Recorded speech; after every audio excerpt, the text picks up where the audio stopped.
I haven't talked to many foreigners recently. Yeah.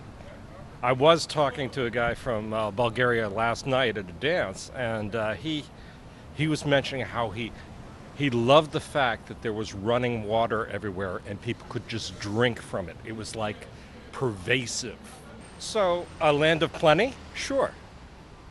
For much of the world, it's still the land of opportunity, I'm sure. The U.S. still has an enormous reputation as being like you said, a land of opportunity, a place many people aspire to. It sounds like a cliche and a comfortable story Americans tell themselves, but there are parts of the world that you go to where people desperately want to come to the U.S., not necessarily to become a citizen, many people do, but to come to an American school, go to an American university. And that is a very powerful symbol as well. But again, it depends on where you are. In parts of the Middle East, the U.S. has very little credibility with many publics.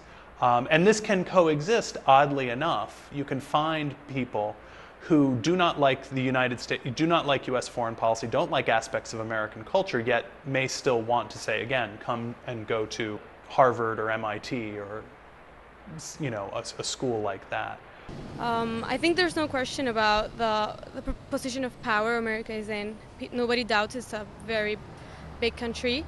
We've seen it deal with lots of things like the economy, the crisis, the war in Iraq. The roller coaster, I think, begins with Iraq, which really changed the view of the United States for many people. A war that many people in the United States and internationally saw as unnecessary and misguided at best, and perhaps nefarious at worst. The U.S. looked much more willing to do things on its own, against world opinion, against the opinion of even close allies and friendly countries.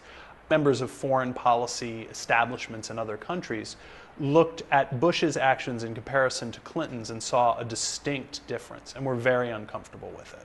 The 8 years from 2001 to 2009 were very hard on American reputation, to put it very simply. More people are being critical of the U.S. for being racist, which I think is true, and I think that has been a big change, more awareness of that. People who are fighting to keep racist laws in place and people who are fighting against it. There's always been a sense, at least in some parts, that we're imperialistic, that we go out and take what we want from the rest of the world and don't give back that much.